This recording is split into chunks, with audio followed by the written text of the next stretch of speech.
Now, in the Chicago Tribune on this day, here's a classic Larry Bird tidbit. Larry Bird's legend grows. Thursday morning, Boston Celtic coach Casey Jones gathered the team at mid-court, offering to cancel practice if anybody can make a basket from there. Bird grabbed the ball and took the first shot. Swish. Practice was over. Quote, "Nobody wants to practice today anyway. They're tired." End quote. Bird said. What a great little bit of information. That's so cool. Yeah, love that sort of stuff. Yeah. I always like to say that Michael got to play with me for a year at North Carolina. I think it really helped him. Spectacular player from the beginning. You can see right away Jordan was going to be a big-time scorer. And showed what an impact he was going to have on the league. This is NB86, celebrating the 30-year anniversary of Michael Jordan and the Chicago Bulls' 1986 NBA season. And now your hosts, Adam Ryan and Aaron Steen. Welcome back to another episode of NB86, episode 11 in the series. Aaron, how are you today, mate? And thanks for being a part of the show, as always. Good to be back, mate. For those listeners who think that NB86 is good, there's a 30-episode, 20 hours worth of content series called NB85 that two schmoes from Australia put together about the 84-85 Chicago Bulls season. So go back and check that out. I can't believe it when we think about that. 20 hours. 20 plus hours. But that can be found at, here we go, shameless self-promotion already underway, inallairness.com/NB85. And then that'll bring up the entire 30 episodes online. So check that out. And if you are new to the show, welcome. Feel free to go back to episode 1 in this series to get the continuity. But still, regular listeners as well, welcome back to you. And thanks, as always, for listening in. We appreciate it. NBA News, Notes and Quotes, February 22nd through March 8th, 1986. On this date, mate, the 22nd of February, Tony Brown signed the first of 2 10-day contracts with the Chicago Bulls, and we'll add all the necessary context to that name later on in this episode. Sidney Moncrief sparked Milwaukee's 25-0 run, holding the Spurs scoreless for more than 6 minutes as the Bucks won their 8th straight game, 120-115 at San Antonio. Sid had 31 points on the night, with Milwaukee chalking up win number 40 on the season. Terry Cummings, episode 17 of the show, had 16 points and 10 boards. For San Antonio, Artis Gilmore had 25 points. Ex-Bull Steve Johnson had 20 points, and Alvin Robertson notched up 18 points, 11 rebounds, 7 assists, and 7 steals. So he wasn't far off the old quadruple double territory there. The old quid dip. It's always amazed me that in a league such as the NBA, the talent level in between like the best guys and the worst guys really, it's not huge. You know, like there is, I guess, you know, you have your extremes. They're all very good basketballs. How a team can go on a 25-0 run amazes me. Yeah, incredible, isn't it, that they couldn't score for that period of time whilst the other team is just running up the points. Or in the words of Hubie Brown, the game is a game of peaks and valleys, highs and lows. Good stuff there from Hubie, one of the great all-time commentators, no doubt, and, of course, NBA coaches. This same date, Seattle at Chicago in front of 10,247 fans saw the Bulls have a win in triple overtime. Very excited to actually even learn this when we were researching for the chat today. 129-125. The Bulls improved to 20-38 on the year. For Chicago, Gene Banks had an absolute ripper. 38 points, 10 rebounds and 4 assists. Sidney Green had an absolute monster game too. 28 points and 9 boards. And Charles Oakley, speaking of monster games, 19 points, 20 rebounds and 6 assists. For Seattle, Tommy Chambers. I'm not sure why I've got Tommy in my notes, but we'll go with it. 31 points and 8 boards. The X-Man, Xavier McDaniel, 26 points. Al Wood, 23 points. And Tim McCormick, number 12 pick in the 84 NBA draft, 16 points and 13 boards. You went with Tommy C. It makes me wonder why you didn't go with XEM, Ali W, and Timmy M as well. But anyway. This was only the Bulls' second 3-game win streak since Jordan was injured. And they started off the season with a 3-game win streak, but then it all went downhill from there. The Bulls tripled their pleasure in triple OT, wrote Bob Sakamoto. The team that had regularly showed a lack of heart did the exact opposite in their third straight win in 3 hours and 9 minutes of game time at Chicago Stadium. In probably the coolest stats from the game, Centre Mike Smrek sat and watched the entire game until the final 40 seconds of the third overtime period, where he hit 2 of 4 free throws to preserve the Bulls' win. By the end of the third OT, 3 foul outs and a broken hand for Dave Corzine left just Gervin and Smrek available on the bench. Smrek said he looked over to George Gervin and said with a laugh, "Well, I guess it's just you and me." That's a classic. So 3 overtimes, that would be a fantastic game to see, and hopefully one day that'll make its way into the trading community. Gervin sat for most of the last term and first 2 overtimes as Stanley went for defense. Then he checked in with 104 remaining in the third OT and scored a 3-point play to put the Bulls up 2. Corzine's streak of 480 straight games was about to come to an end with a broken hand, and even said he heard the thumb go crack as it broke as he was setting a pick. That's not good. Jerry Krause had just signed Tony Brown to replace Juwan Oldham, who had suffered a broken jaw recently against Philadelphia, and he was now going to have to replace Corzine, who would miss the remainder of the season. Allbeck even said the fans who didn't appreciate Corzine were going to notice he was gone, and that the Bulls were going to make the playoffs, even if it means playing with a team full of CBA players, as the Bulls were facing their roughest trot with injuries in 6 years. That's a big loss to the Bulls to have Corzine sit out the rest of the season, and there is a classic photo actually of Corzine and Jordan sitting on the bench, both with injuries during this 86 campaign, which you sent to me a few weeks ago, mate, so I will include that in the show notes for what it's worth, and they can be found at inallairness.com/NB86-11. Not too far removed from the truth there from the cruise ship captain to say that they were struggling to get a full team together, and they did have numerous CBA players, which we'll be discussing throughout this period of time, mate, who actually did a great job in the absence of some of the regulars for the Bulls. On the 23rd, Magic Johnson had a wide-open 3 with 5 seconds left in regulation, and making the shot forced overtime before he led his LA Lakers to a 117-111 win at Philadelphia. Magic scored what would be his season high with 34 points and dished out 11 assists. Kareem Abdul-Jabbar had 28 points and 7 blocks. And speaking of the captain, he set an NBA record appearing in his 1,304th regular season contest, surpassing the Big E Alvin Hayes. And the 76ers were paced by Moses Malone's 27 points and 12 rebound effort, and Sir Charles scored 24 points and had 18 rebounds. At Hartford, Connecticut, Boston's then home away from home, the Celtics defeated Indiana 113-98.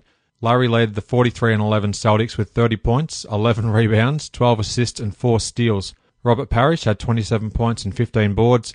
Indiana's Herb Williams scored 24 points and grabbed 12 rebounds, whilst Steve Stepanovic and Brian Warwick capped off the evening with 16 points apiece.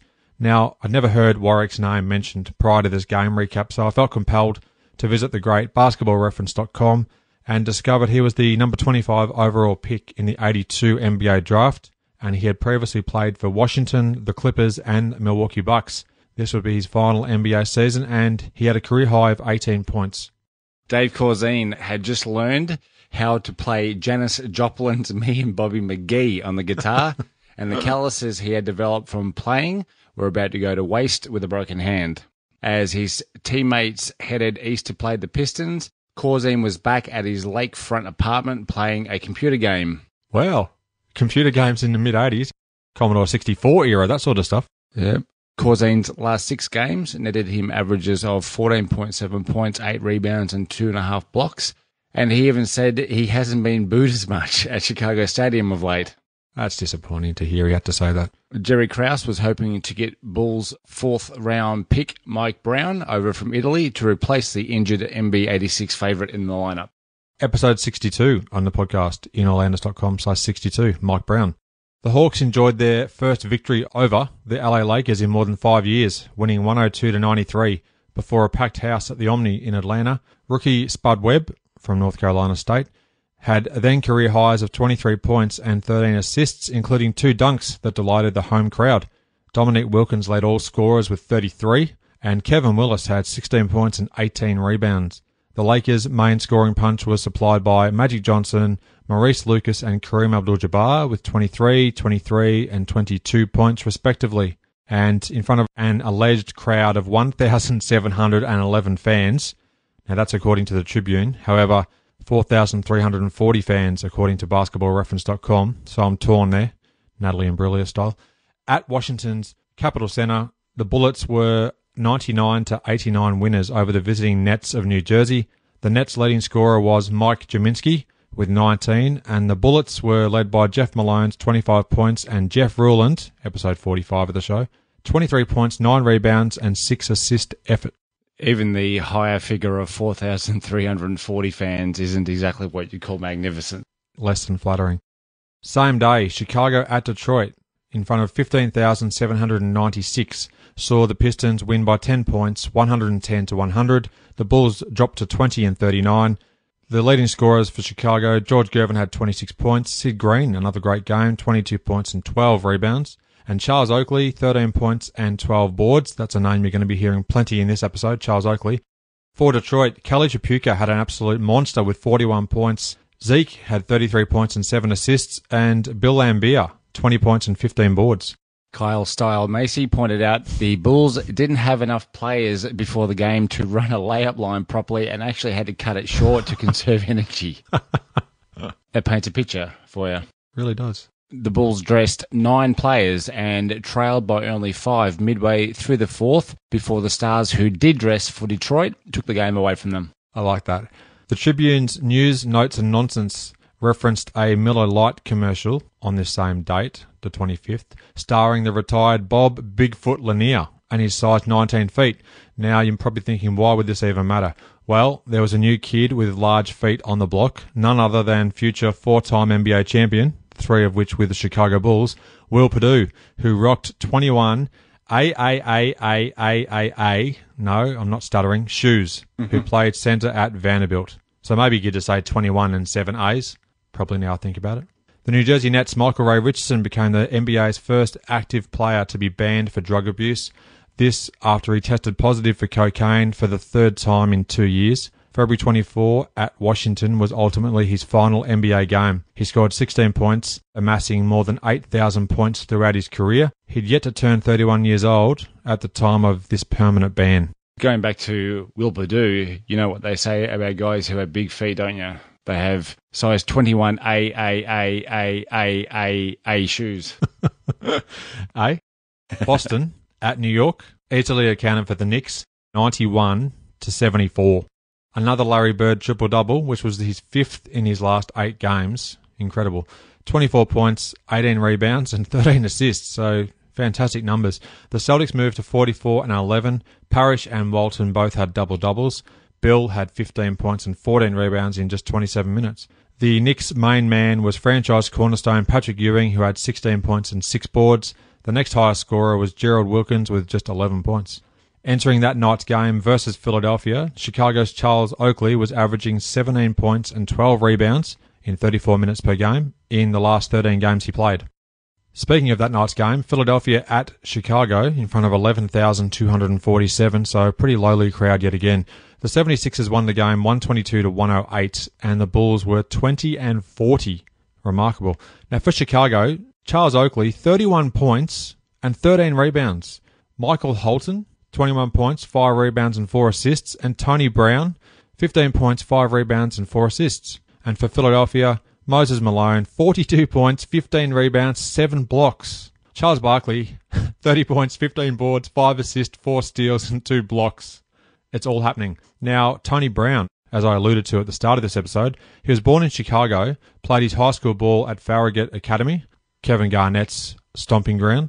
Before playing college ball at Arkansas, he was picked by New Jersey Nets in the 4th round of the 82 draft, and he was a 6'6" small forward / shooting guard. Now, I found this to be a really fascinating, intriguing wrinkle in the history of the Bulls franchise that Tony has now become. He played 10 games with Chicago, and his last, March 13th, 1986, and he was replaced by some guy named Michael Jordan in the following game on March 15. Brown played for 9 NBA teams, ending his journey at the highest level with Seattle in the 1992 playoffs.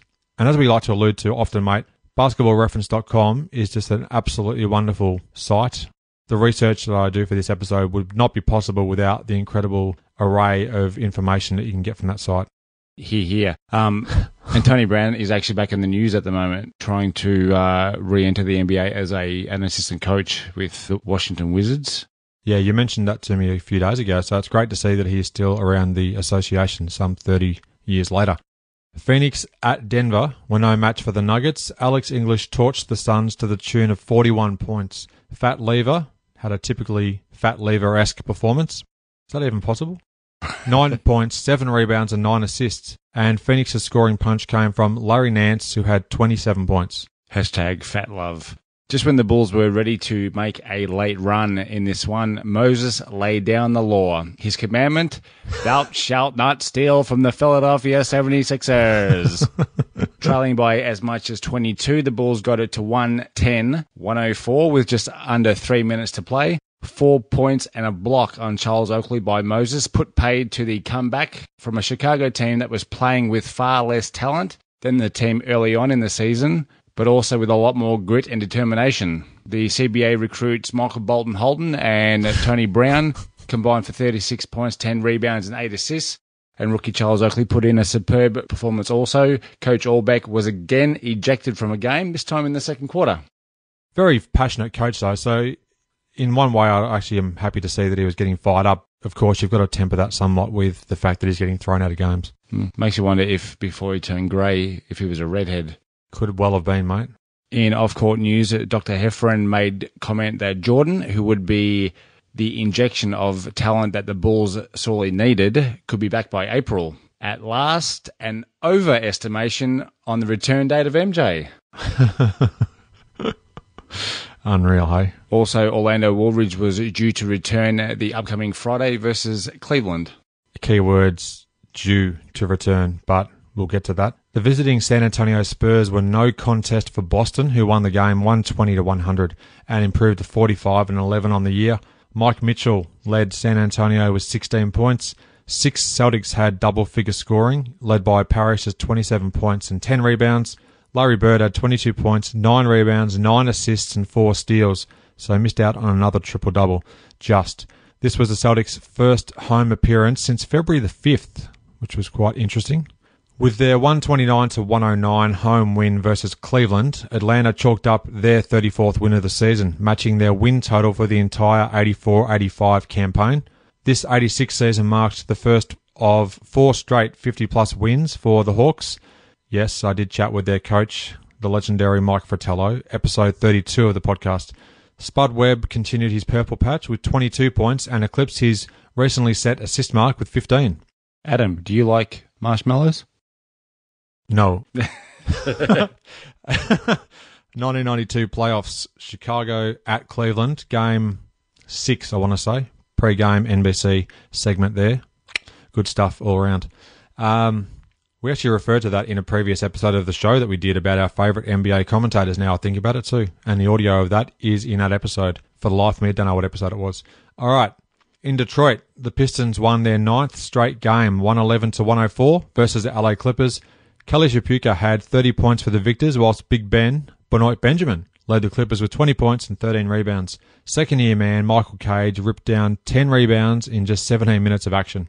On the 27th of February, Portland dropped their 12th consecutive game, 107-94 at Seattle. An ailing Jack Sikma, who was recovering from a sore knee, scored 20 points and tallied 13 rebounds for the Sonics, who snapped their 4-game losing streak. Kiki Vandeweghe led the Blazers with 21 points.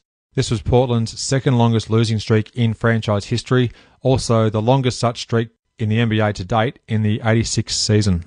On the 28th, the team that traded Charles Oakley to the Bulls on NBA draft night were in town. The guy that they got in return, Keith Lee, was off to a slow start in his rookie year, to which Bulls forward Robin Banks said, and I quote, "Cleveland had to get up on the wrong side of the bed when they made that trade," end quote. Yeah. Wow. Having been given a chance to play after a bad run of injuries for Chicago, Oakley said people just need to give players a chance to prove themselves, and that, and I quote, "Talk is cheap and actions speak louder than words. I'm the real deal."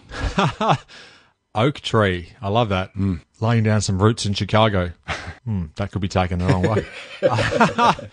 Yeah, it probably won't make the episode. In a piece that was titled "Higgins Hangs On with Nets," the NBA gave New Jersey permission to replace the banned Michael Ray Richardson with another player at half Sugar Ray's salary. That man was Rod Higgins, one of Jordan's closest friends even to this day. The Nets planned to sign Higgins to a second 10-day contract to fill the void. However, 2 weeks from this date, the 28th, would see Rod Higgins return to Chicago, where he'd, albeit briefly, be reunited with MJ and the Bulls. On this date also, Dr. J hit one of the NBA's all-time great game-winning shots. His lone three-point attempt from just beyond mid-court secured Philadelphia's 123-120 win at Dallas. Irving inbounded the ball with 2 seconds left, about 80 feet from the Sixers' basket. He received the ball straight back and fired up the would-be prayer to win the game. Barkley led the 38-21 76ers with 35 points and 13 rebounds. And for Dallas, Mark Aguirre had 34 points, 10 rebounds and 7 assists.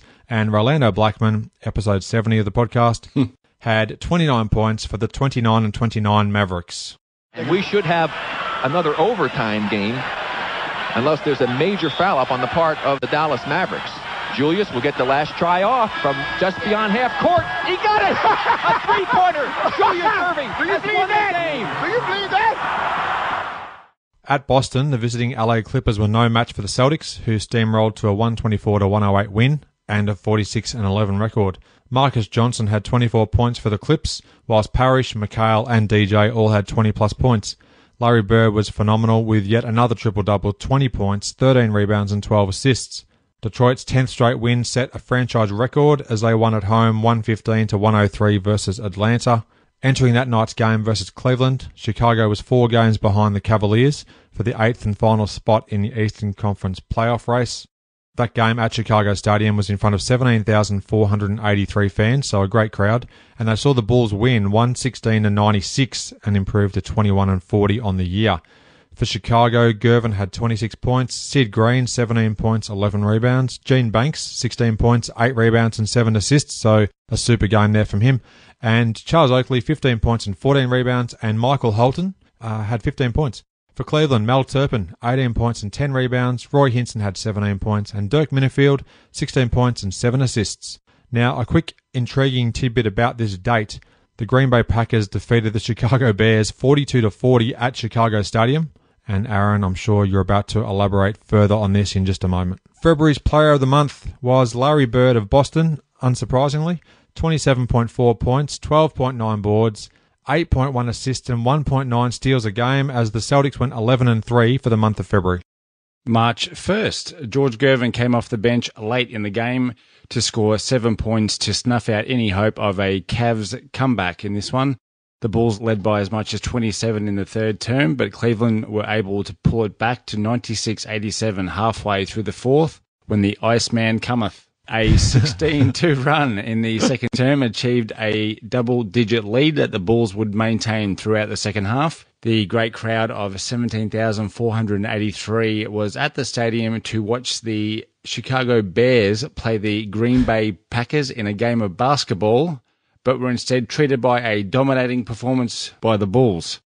Realizing what the players were going to have to put in to maintain the level of effort to make the playoffs, Coach Orbeck had started pulling back on the players' practice regime. Jerry Krause said the team wouldn't sign another player to replace Dave Corzine as Jawan Oldham was due to return in 3 days. Hometown Portland held off the Houston Rockets 117-112 thanks in large part to Clyde Drexler. He had a super game, finishing with 24 points and 12 rebounds, along with 13 assists, so a triple-double there from Clyde. The win snapped the Blazers' 12-game losing streak, and Robert Reed's 19 points led 7 Houston scorers in double figures. The game's high scorer was the ever-reliable Kiki Vandeweghe, who's criminally underrated, I reckon, especially in the 1980s. He had 28 points. #trip dip. Yeah, I'm not going to live that down, am I? You're going to go to the grave with that one. On the 2nd of March, Washington ended Milwaukee's 10-game win streak in a 125-104 blowout at Landover, Maryland. The Bucks dropped to 42-19, whilst the hometown Bullets improved to 29-32. Detroit at Boston were Eki-thumped 129-109. #the goodies. Larry Legend's box score was 35 points, 9 rebounds and 7 assists. Detroit's Isaiah Thomas had a great game also with 25 points, 6 rebounds and 14 dimes. The Celtics improved to 26-1 at home, and they were 47-11 overall.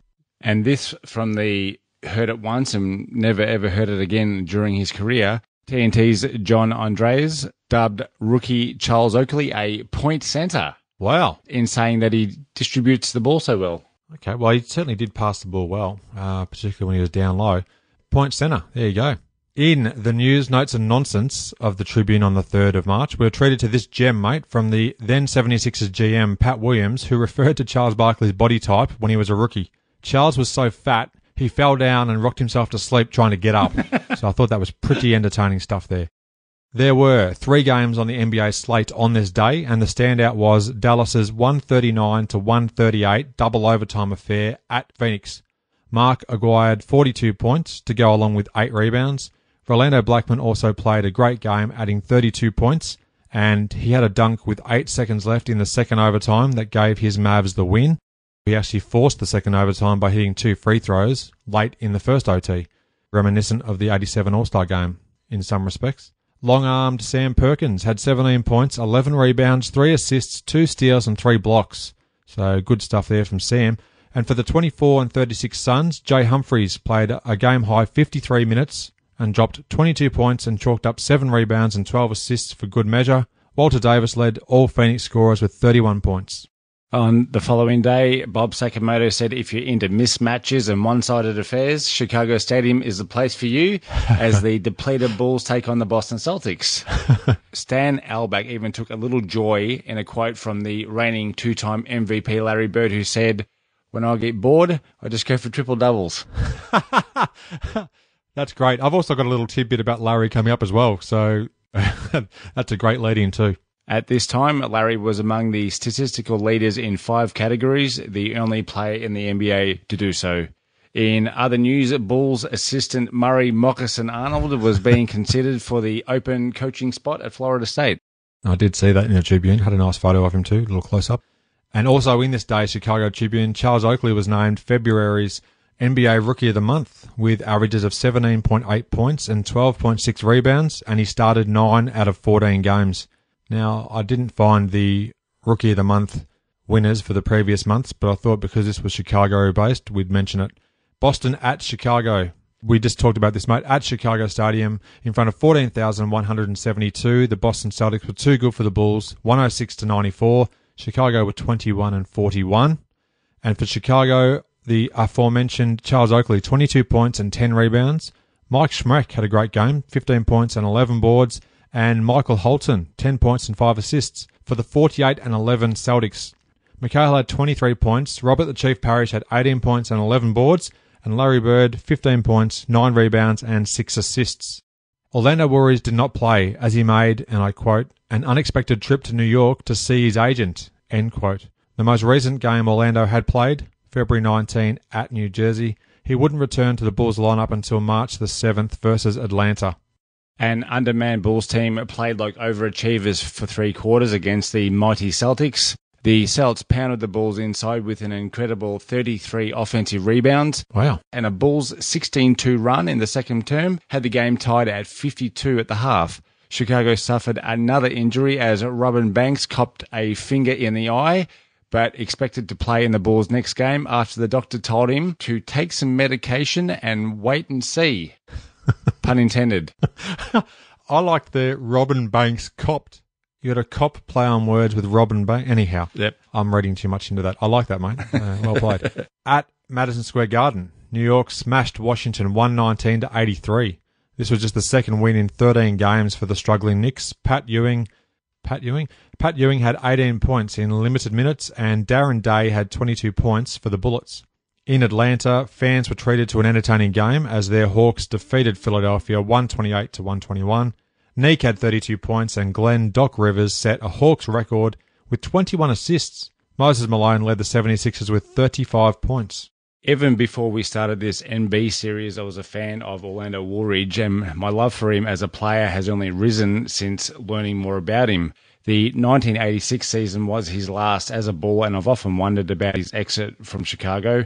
March 5th may have been the first step on his way out of town, as Bob Sakamoto reported that he was fined from the Bulls for his no-show for the game against Boston. He had also been fined by the Bulls for 4 other incidents, said GM Jerry Krause. Since the previous weekend, Woolridge had skipped a doctor's appointment, a speaking engagement, and had been late for a clinic and a conditioning session. Jeez. Woolridge had expressed his displeasure in a reduction in playing time and also losing his starting spot to Riverbanks since the All-Star break. Krause said that as Orlando hadn't had any drug problems, the situation wasn't at all the same as Quinton Daly's and would not be tolerated. A precursor of perhaps what was to come. At New Jersey, Milwaukee's Ricky Pierce, episode 28 of the podcast, had a then career-high 32 points, starting for the injured Sidney Moncrief as the Bucks won handily 119-106. Ricky's career high was 45 points, and that would come in a December 89 game at Sacramento. The Bucks had won 12 of their last 13 games. New Jersey's Albert King had 27 points. And on the 5th, Chicago at Boston in front of 14,890 saw the Celtics win 108-97. The Bulls were 21-42. For Chicago, Sidney Green had 25 points, Kyle Macy 22 points and 8 assists, and Charles Oakley 14 points and 9 rebounds. The 49-11 Celtics were led by Larry Bird, 26 points, 6 rebounds and 7 assists. Danny Ainge had 21 points and 10 assists, and Robert Parrish 11 points and 15 rebounds. Don't be sending no one-eyed guy out to guard me in my own building, was Larry Bird's response to Robin Banks being assigned the task of guarding the legend. The undermanned Bulls went at the Celtics howitzers with BB guns and withstood salvo after salvo without a hint of surrender, wrote Bob Sakamoto. Jeez. Off the court, Michael Jordan was due to have his foot examined by Dr. Heffron the following day, with the chance that Jordan could suit up for the final 6 or 7 games of the regular season.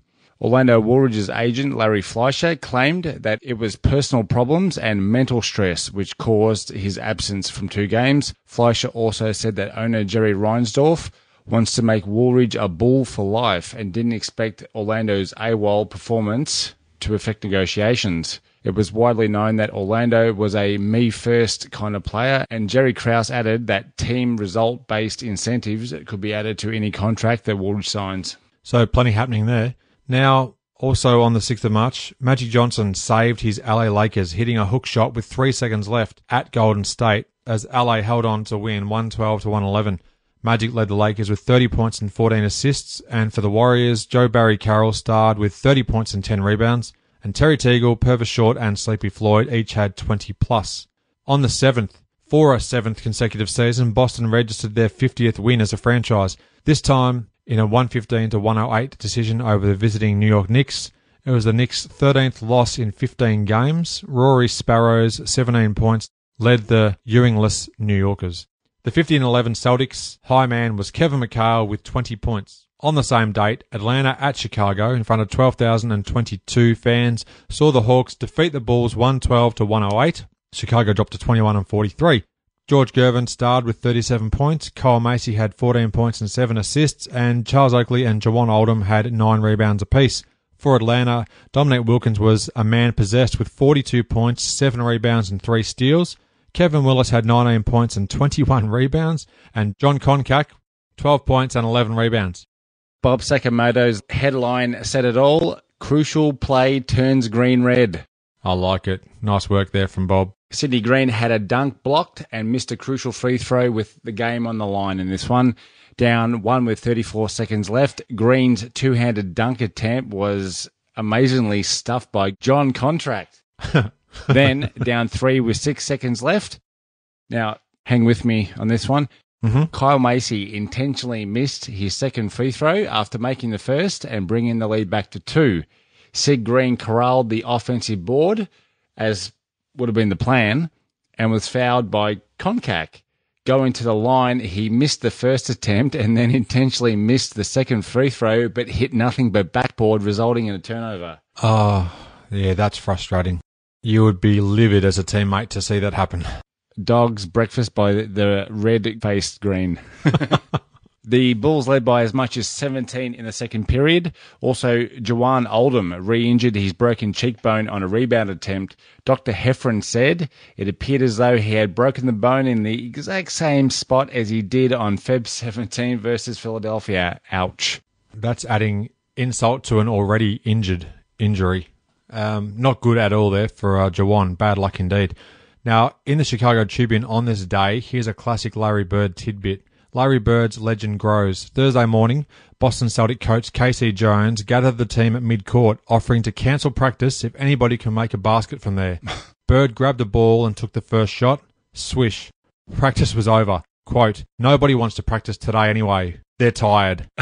End quote, Bird said. What a great little bit of information. That's so cool. Yeah, love that sort of stuff. Yeah. Washington's Gus Williams hit a 30-foot bomb with 5 seconds left in OT to give his Bullets a 110-108 victory over the visiting Boston Celtics. In a double whammy for the Celtics, Bill Walton broke his nose during the second quarter. The Bullets were led by Gus Williams' 24 points, and Cliff Robinson and Darren Day each had 20+. For the 50-12 Boston Celtics, McHale had 33 points and 11 rebounds, whilst Larry Legend had 24 points, 11 boards, and 8 assists. Parrish was a monster on the boards. You'll learn just how much so shortly. The Jazz visited Portland, losing to the tune of 104-90. Kiki Vandeweghe led all scorers with 29 points and also surpassed 10,000 career points in the process. Good stuff from Kiki. Karl Malone delivered 24 points for Utah. Now, to round things out, mate, the players of the week. February 23rd, Sidney Moncrief of Milwaukee averaged 26 points, 5.5 rebounds, 6 assists and 1.8 steals per game as the Bucks went 4-0. And for March 2nd, Charles Barkley of Philadelphia, 30.7 points, 15.3 rebounds, 4.3 assists and 3.3 steals per game. Wow. As the Sixers went 3-0, all road wins. So great stuff there. Our individual highs for the period of time we're chatting about. 3 guys had 42 points. Moses Malone at Chicago on the 25th of February, Mark Aguirre at Phoenix on the 3rd of March, and Dominic Wilkins at Chicago on the 7th of March. Robert Parrish, as I alluded to a moment ago, had 25 rebounds for Boston at Washington Bullets on the 8th of March. And Doc Rivers, as we discussed, 21 assists versus Philadelphia on the 4th of March. Finally, the NBA standings through March the 8th, our division leaders were as follows. In the Atlantic, Boston were 50-12. The Milwaukee Bucks led the Central with 45-20.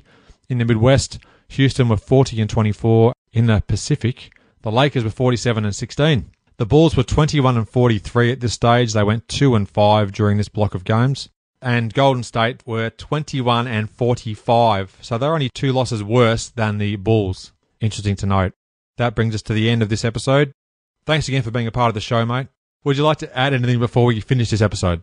An NB series first in this episode, a personal dedication at the end of the episode. I want to dedicate this bad boy to my newborn baby son, Harvey Douglas Steen, who was born just over a week ago. Giddy up. Thanks for listening. I hope you enjoyed the show and share my web address with your friends and colleagues, inallairness.com. Check out the podcast archive for plenty more episodes with high-profile guests. Follow me on Twitter at inallairness. Please add your like to the show's social hub, facebook.com/inallairness. Join me next time for another edition of the show. Excellent, mate. That's going to be great as well in the future. Yeah. That is a great little dedication there. And hello to Harvey if you're listening. What a stupid thing to say. Anyhow. All right. Green's two-handed dunk attempt was amazingly stuffed by Gone. This episode's gone to the dogs.